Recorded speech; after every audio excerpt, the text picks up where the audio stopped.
Hello and welcome to Bulimia Sucks. And my name is Kate Hudson Hall, and this is a platform for people to share relatable and uplifting and inspiring conversations based on bulimia and anorexia and other eating disorders. And these are real stories from people who are suffering with their eating disorder. And episodes will include their personal stories of where they are now and their difficult journeys and those steps taken into recovering from their eating disorder. And we'll also be talking to professionals who work with people with an eating disorder. Now, our guest today is Johanna, and she has recovered from 19 years of bulimia and is very open about the subject, and speaks a lot about different projects and enjoys raising awareness. So it's fantastic to have her here today. And she has also been diagnosed with fibromyalgia. And it's an illness which, for people that don't know, it causes an inflammation in the body.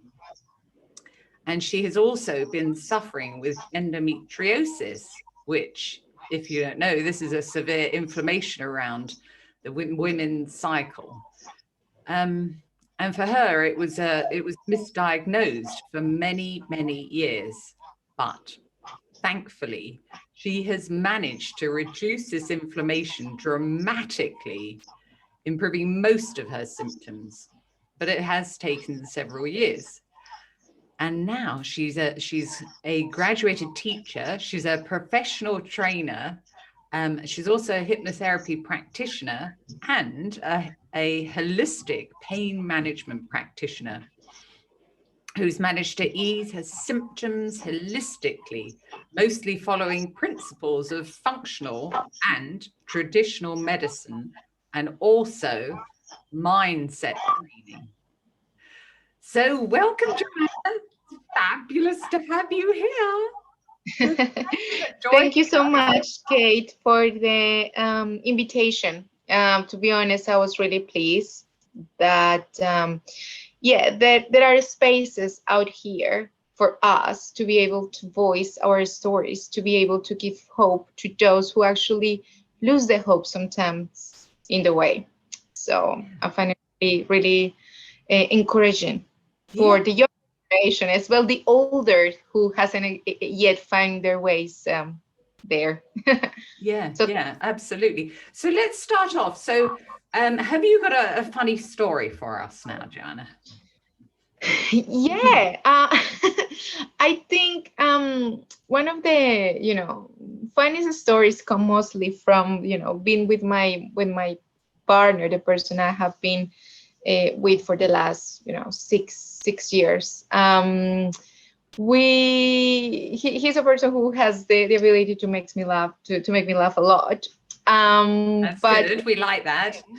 Yes. One thing with him, he has this ability. He's a very built-up person. I met him when I was working years ago in a health food store, and we are like a gym people, right? So he's kind of like the person.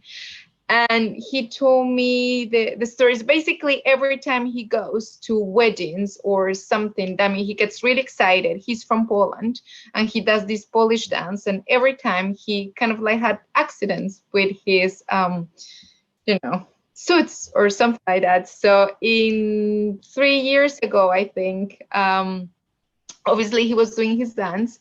And well, yeah, he had an accident. Basically, the story is like everyday story. Then we go out with him. He has to break his trousers whilst he is dancing. Always he rip up his pants. Yes, always. And I didn't believe it. It's like, I'm telling you, because he's a good dancer and he goes up and down. If you see Polish dancers specific, they are kind of weird. And he has a very, big legs and strong glutes and all of that. So all of the time he kind of gets suits or like every time he get a new suit or he goes out for a party or for like a wedding or whatever, he needs to get a new pair of at least the trousers. Those are the ones who out of the window. So you saw it for yourself that first time, did you? I bet you were I was there like that day. Then I saw it first time. I asked him like, where were you? It's like, well, I told you, like, I did the dance, I ripped my pants, and I have to go and change. And that was a very funny time. To be honest, it was. Currently, we know our friends, a close circle of friends that I have from that wedding, and it was an amazing time. But that for me is kind of like, the funniest thing I with him. So yeah, and I love. Who doesn't like laughing? It makes us happy down the line. Yeah, absolutely. So Johanna, tell me about, let's just backtrack and tell us about when your bulimia began and that journey throughout that time when you had okay. To make it kind of like simplify it a bit, I mean, I don't believe it all started with bulimia or with anorexia. I think I always suffered from binge eating since I was a little kid. I was always with food. I think I mentioned before, I suffered from very bad digestion since I was a kid, which made me very, very anxious. And the anxiety was covered by just overeating. So obviously I keep putting on weight. And obviously I think that my bulimia kind of like began with a combination of having a very poor digestive system, along with the fact that I got a little bit, very criticized for being overweight when I was a kid. So that is how it developed. So I think at the age of around, I started getting overweight like since around 6, 7, 8 years old, which we develop our most, beliefs and that is grow up, and our brain is kind of like developing at that age. And then when my grandpa died, we were very close. Then is when I start kind of like stop eating for a while. Like, I have, I got taller and I got slimmer. And I remember somebody making the girl that was tailoring the uniforms for school was, oh my God, you lost weight, you look great. And it's kind of like the first time I got kind of like a good compliment. And obviously after that, it was like, okay, so I am accepted by being, it's taller so interesting. and It's so interesting that you can remember that one phrase. Yeah, that yes, of says to you. course. And it just goes to show us that power of suggestion. Oh yeah, definitely. And obviously I am only child as well. So but I was compared constantly with cousins, and I don't blame any of them. I mean, people don't know what can cause, little things that you say to kids. They just really soak up all of that information. And the children are like sponges, aren't they? They just absorb all of the whatever. And then or when he dies, when I start kind of like I was, growing up, and then I started with like anorexia. I wouldn't eat for a while. I was getting, really skinny. And then, I found bulimia. I think it was a friend of mine who was doing it, and then I just copied it. And I think I was one of the only ones in that circle that, like stick to with it long term. And that is how it developed, really. Yeah. And then you had it for how long? 19 years, roughly. Yeah, I mean, it's very hard to tell the exact time when did it started, when you are like, I remember it was like around when I was 12 years old, something like that. But it took, probably 19 years. I mean, at one point, I think the thing is, after bulimia, I developed orthorexia as well, because I became a personal trainer later. And for a while, I thought actually I was healed from my bulimia. And I think I was for a while. But then obviously I didn't become obsessed anymore with the fact that I wanted to be skinny. Now I've become obsessed about that I want to be super fit and muscular, and I wanted to have this bodybuilding kind of, so it passed from one to the other, which, I mean, it's not that bad, because obviously at that time I was obsessed with, it was still an obsession, which I don't think is great, but about, training really hard, training sometimes even twice a day. And to be honest, when you are in fitness, it's really hard to determine what is healthy from what is not. And I came to the conclusion that, because the thing is that many bodybuilders will work out 3 times per day, 2 times a day, sometimes when they are, in prep period. And they will have, time meals, and they will stop eating because, and it's okay, it's okay for them. For me, what determines that you are facing an eating disorder is when your mind is having issues dealing with that, when you have emotional issues attached to the food. And that for me is when there is an eating disorder. Otherwise, it's not, because many people do fasting, intermittent fasting. That doesn't mean all of them have eating issues or eating disorders. It's just the way you associate yourself with food, the guilt that you put into that, the action of that. Then is when I realized that, right? So Yeah. and it was, I was a PT, I was training people. And to be honest, I always gave great advice to my clients. I never said otherwise. Sometimes I will train too much myself. I ended up overtraining too much. And I was stressed for the time. I mean, I passed through a divorce as well for a while. And the thing is that he was like my best friend. So to be honest, at the end, I lost the friendship that I have with that old relationship. But coming back to later when he developed orthorexia, because of all of those issues that were happening, like stress wise, I had a relapse with bulimia, which was really, really bad. And then is when I realized, something is not right, and then it was back in 2018, I would say, is when I started researching, this mindset thing and going very deep into mindfulness, neurolinguistic programming, and all of that. Yeah. So just backtracking a moment, Johanna, so the first time before you got the orthorexia and it kind of like morphed into that, do you remember what helped you in that time to be able to sort of bring yourself back to consciousness and think, actually, I need to do something here. This has been going on for 19 years. What am I going to do? Not after bulimia, but after the orthorexia developed and after I have the relapse, you mean? Right. Like when I took the decision. Well, yeah, okay. either time. Yeah. Yeah, well, yeah, no, that was the last time. To be honest, with my current partner, he was, I think I mentioned before,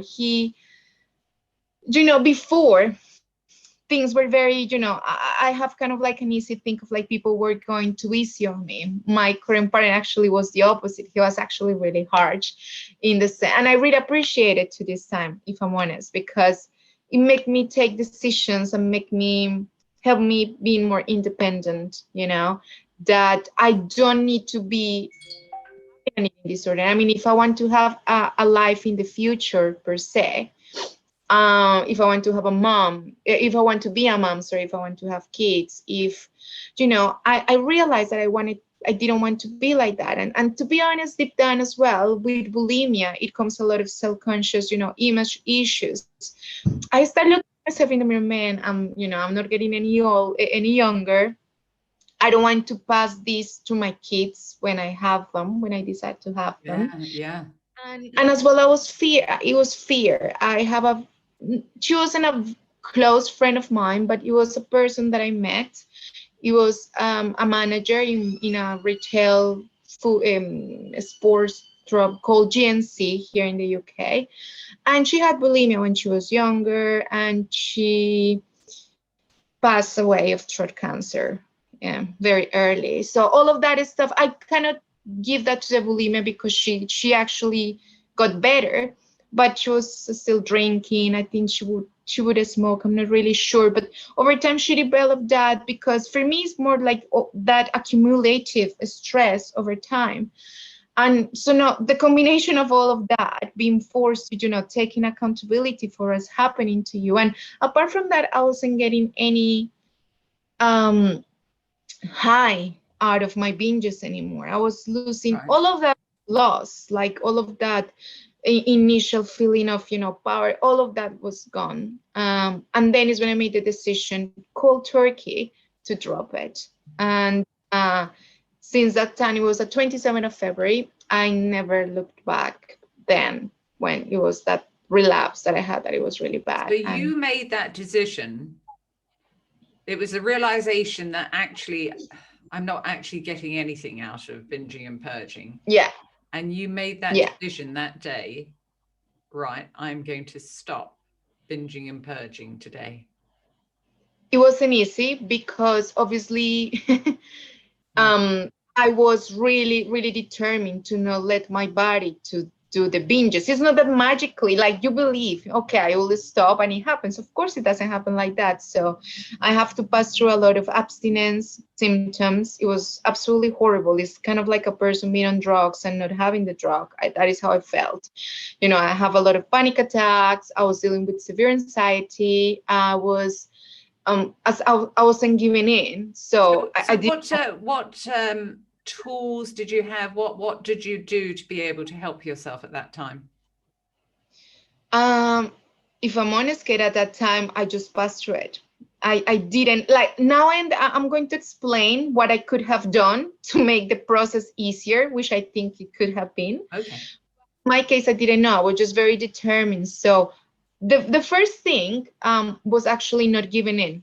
That was the first thing. Second, I tried to do the approach that most therapy says when you are dealing with an eating disorder. So just eat whatever you want to eat and, you know, just go buy it and put on the weight. And, you know, I tried to go that road, but I was feeling so sick. I was feeling so sick. I couldn't eat anything. It was, you know, the stomach discomfort was really, really severe. And then is when I found, you know, eating most meat, increasing the amount of protein in my diet mostly, that really helped kind of like regulated my hunger cues. On, you know, I want to leave clear that to these days, I'm not only just eat meat anymore. I actually try to have a most varied diet. I try to have a very paleolithic way, I would say.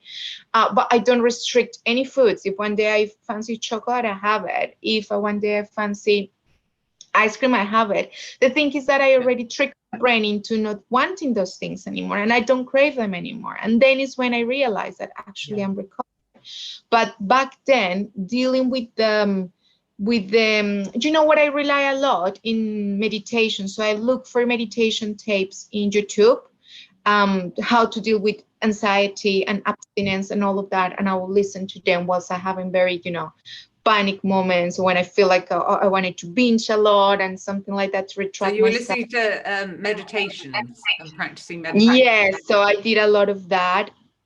But it got me thinking. I got very curious of how the hell I managed to do myself things that therapists couldn't do in the past for me. And I was thinking, how did I do this? And then I came across, it's funny, like I didn't find the book, and because of the book I heal. The reading the book make me understand what had happened with me. And it's some of the books I want to share with people today. Oh, yes. First one, it was the Brain Over Binge by Catherine Henson. I didn't finish it all, to be honest. I just read half of it. And basically, it just explains how the least power you give to your binge, the more power you have over your own brain to not engage into those feelings. So even if at the beginning, look, every change the humans are going to get into is going to be uncomfortable. People like to be in their comfort zones, and it's very hard for them to change. And when they understand that getting out of the comfort zone is uncomfortable, but by that doesn't mean it's going to be bad, it's actually going to make a better version of yourself, is what people need to pass a little bit through that discomfort for a while. That is the way I see it. And she explains the least you engage into that. It sounds easy, like, you know, when you read it, it's like, okay, yeah, easy, just stop doing it. But it goes further than that. It's not as easy as that. Otherwise, people would have stopped before. We all would have stopped. Exactly. So gone on for such a long time. Exactly. So the way I see it is like when you stop, even the first time is going to be difficult, but, you know, just try to pass through it. Maybe again, listening to music, go on hot baths, go to people, talk to people, get hugs, get affection from your partner if you have one. All of those things would help you, and you need to be honest with them. I had a few clients as well in the, you know, they haven't even opened themselves to their family of what is happening with them. And I think finding that support system is really important. If not, everything keeps very secretive. And having that, even if it's only one person, but having that support somebody that if you feel like it, you can open up to, somebody who's going to understand, Exactly. actually, you know, I don't want to talk right now, and understand that Exactly. and hear what you're saying. So Exactly. important. And for me, I realized that because I was so determined to not engage into that anymore, and I passed through that discomfort, it started getting better, and I stopped feeling less desire to binge over time. It took time because, and unfortunately, I think during that time is when my fibromyalgia became really, really severe. Like basically, if I'm honest with you, once I stopped my eating disorder, my physical symptoms became a lot more noticeable. Right. I got really sick. My fibromyalgia was terrible. I was having severe So muscle you pain. did have the fibromyalgia when you had the bulimia. Um, I think the fiber was always there, but to be honest, because I was a personal trainer back then and I was training so much, I thought the pains I had were related to my training, really. So I wasn't sure. But what happened is one thing I was reading about fibromyalgia is that it really, really developed when there is a big stress going on in Yes. your life.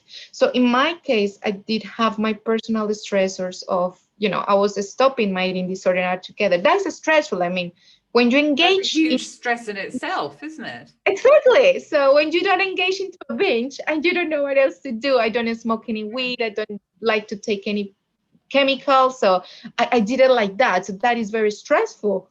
So my body got into this stressful mode all along. And again, I was passing through, you know, at that time I was having a very bad job. Like I was in the fitness industry, but I was dealing with a lot of memberships and sort of sales. So basically I had a very stressful job. So it was a lot of stress at the moment. I made a decision to change so many things at the same time, and that bring a lot of bad stuff. I was suffering from reflux, breathing issues, tachycardias, Gosh. every but obviously, and I was very scared. So I decided as well to have a colonoscopy, a gastroscopy, all of that stuff, making sure I was really scared that I have damaged my body so much for the Yeah. future Yeah. that, well, I did all of the tests and everything, thank God, came normal. But then is when it's okay, you got fibro. And, from there, once I knew that I had that, I said, okay, this is not going to kill me. Obviously, I stopped training altogether. I start very with baby steps. And now I'm going back to train again. I'm doing the splits. I'm doing trying to do handstands. So basically things I couldn't do before, I'm doing them now. But it took around three years, I think, of recovery Right. altogether. And I'm still, I still deal with allergies and the odd thing here and there, but being free from an eating disorder, which for me, again, is people ask me, how do you know that you are healed? How do you know that, that's it? It was like, well, the day that I'm in front of a buffet and I don't feel like eating the whole of it, the Yeah. day that I don't get worked up about going off a party or like a Christmas dinner Yeah. and so anxious about, I don't know how I'm going to eat in front of these people. I don't have those feelings anymore. And then is when you know that you have liberated yourself from that Yeah. thing. Yeah. So, Joanna, what were the other books that helped you at that time? Yeah, so another thing that I came to the realization as well with eating disorders and all of that is that I grew up with a very bad digestion, and I had a therapist long time ago that actually made me believe that because I couldn't go to the toilet, I have very bad constipation since I was a kid, since I was Yeah. a baby. Actually, my mom used to do things for me, and he said, like, as my body couldn't let release the stuff, from the normal ways, Yeah. myself found a better way to do it. And it was, how I developed the bulimia that way. And then I came across this book. I started researching a lot about the gut microbiome, the gut and mind connection, which is so important. And it's when I found this book by Alana Cullen. The name is 10% Human. 10% human. Okay. It is, yeah. She speaks about how the body's microbiomes hold the key to health and happiness. So I'm a firm believer that most diseases start from the gut. in the stomach. And I believe that she actually mentioned something really, really interesting in the book. Two things were very interesting. The first one is like, if therapists will focus as well how the gut microbiome of the person is, how healthy they are, that could actually speed up the process of therapy in big things. And, she made that remark in the book. And also she mentioned really interesting stories about the species, when they're gut species, so like ants population. So basically, she explains that, for example, when you see the ants working together, so you see that they go and they are very structured in their ways, and they were studying a colony of ants, but they realized that some of them actually were going a little bit crazy, and they're actually going backwards, climbing trees, and they were actually killing themselves. Right. And she was explaining in the book that when they studied these ants or something like that, they were studying the gut microbiome, and it was disrupted in a way, causing mental disruptances, sometimes. That is why I'm saying, like, when I have very bad stomach, I don't feel well mentally. I feel depressed, I feel anxious, and that is why there is a big link. So I'm a big believer that when the person really directs how their gut microbiome is behaving, it can be the starting of a new way of health. Like in my case, I have to go to a very harsh elimination diets to try to, clean my stomach from bad stuff. And I do believe that people should check their stomach as well when dealing with any kind of mental health issue, bipolar, depression, anxiety. I mean, obviously therapy is really important. Talking therapy is super important, but check your stomach and check it. That might not be affecting as well. It's really interesting that you're talking about this today, because yesterday I did a podcast with Laura Martin, and she suffered with IBS and anxiety, and she had hormonal imbalances and really bad skin issues, but she also had an eating disorder.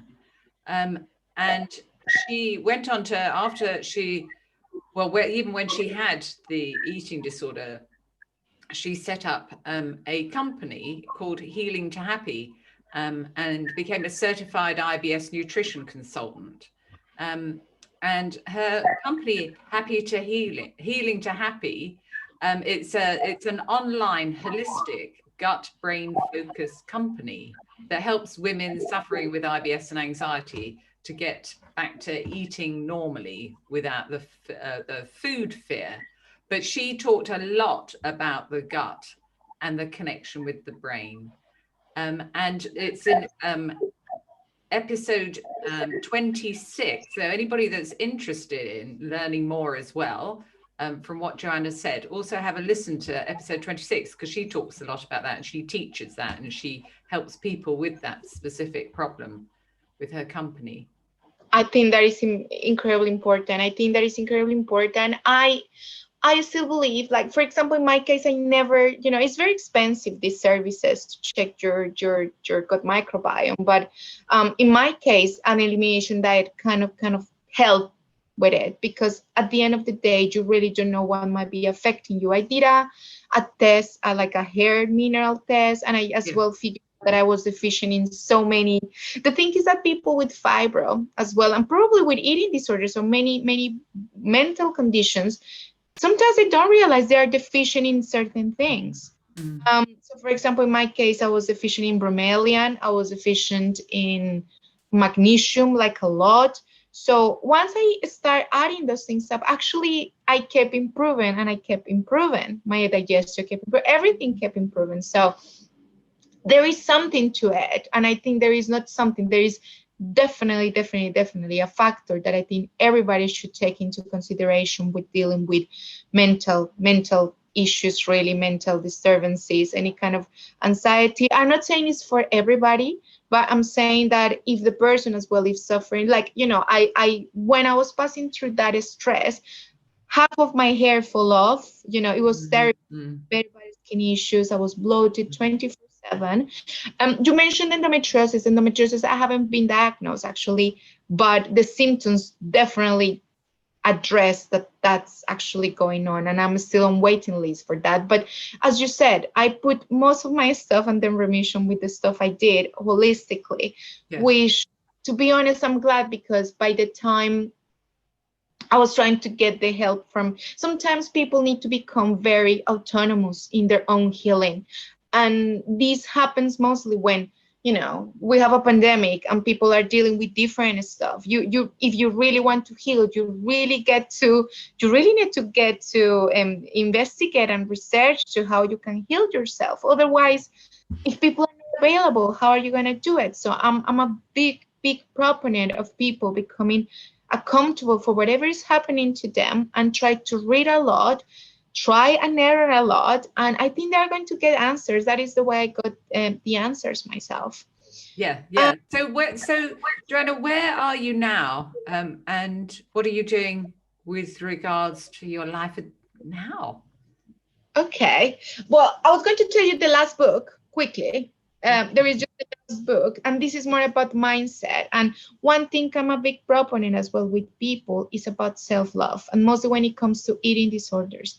There is no way that you're going to heal yourself without finding that space in your heart in which you can actually love who you are. That is really, really important. And I found this book. Actually, I didn't find it. A friend of mine, when we were at the gym, she recommended to me when I was having from fibromyalgia issues, and it's from Louise Hay. You Can Heal Your Life. I absolutely think love. that's one of the first self-help books that I ever read, like, in the 1890s or something. Think is as old as it is. I think it's amazing. It's very big principles of hypnotherapy, and I think people, apart from that, checking their stomach and doing this kind of diet search and all of that, is really important to find that space in yourself in which you can love yourself. Otherwise, is for me, it's not going to be successful if you cannot see the person in the mirror that it is in front of you and actually have good words towards it. I do that with my clients a lot. So now you're asking me where I am. So again, so I'm still working with my clients. I do my practice mostly online. I do work at the gym, but that is kind of like as a personal trainer.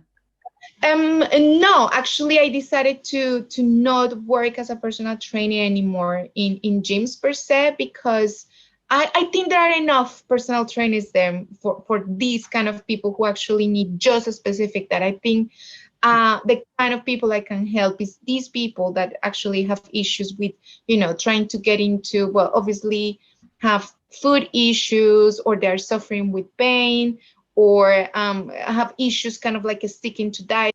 We do a lot of mindset work. And part of that mindset work as well that I do with them every day is actually, we work a lot in the way they look at themselves in the mirror. And we do exercises with them in which they don't realize that I think 80% of their day is criticizing themselves, not just their body image, but everything. Oh, I'm so dumb. I'm so stupid. So people don't realize the power of the thought and the power of the spoken word when you say things about yourself. Well, we have 60,000 different thoughts that go through our mind every day. And 95% of those thoughts are the same thoughts that we had yesterday. So all of those negative thoughts we had yesterday, we're going to be repeating them today. It's mad. Exactly. And what I say to my clients, how is the way you learn when you were a kid? You learn through repetition. So we need to focus a lot right now on the repetition, on the positive things, on the positive affirmation of your persona. They don't realize that they're all the time saying, oh my God, my thighs are too big, my hair is still like this, my eyes are like that, or I'm not enough with this, I cannot control that. So we focus on recognizing those thought patterns and trying to change it into positive ones, to lots of repetition. Is easy task, from like they're simple but they are not easy. That's what I mean. So how do people find you? Basically I'm coaching people. Mostly I'm on Instagram. I have two Instagrams. one is educational, and the other one is kind of like my coaching Instagram. So I coach people. What's the address? What's the? So the Fit Minds Rock coaching, that's mine. Fit Minds Rock coaching. Coaching, and then is when I use services for holistic pain management or mindset coaching, issues with food, kind of like, and it's towards mostly this kind of stuff that we are doing is pretty much coaching. And the other one is just Fit Mind Rocks, which I have kind of like an educational platform, but mental and physical fitness info. Okay, so we'll put all the links below. Yeah, sure. Yeah. Should I write it down now or like? Yeah. Oh, no, that's fine. I'll get it from you afterwards. And the book that we were talking about is You Can Heal Your Life, that last book by Louise L. Hay. So if anybody was looking for it, I think Joanna and I would recommend that everybody has a read of that one. Definitely. And that one. My recommendation to people, be kind to yourselves, be grateful of where you are every single day, that is definitely going to start changing your life from now. Gratefulness and love are the most important things, I will say, to start your journey. Oh, I love that. Well, thank you so much, Johanna. My pleasure. Thank you for the invitation. It's wonderful to have you on and to hear your journey and how you help people now. So like I said, we'll put all the links below so people can come and find you. Thank you very much. Right now, I help a lot of people mostly with pain and stuff. But yeah, like as well in all of the areas we spoke today, I can be of help as well. So yeah, please just come pass by my feed. I think you're going to find very useful information. Yeah, good. Thank you. Okay, so that's all for today's episode of Bulimia Sucks. So thank you for listening to Johanna and I.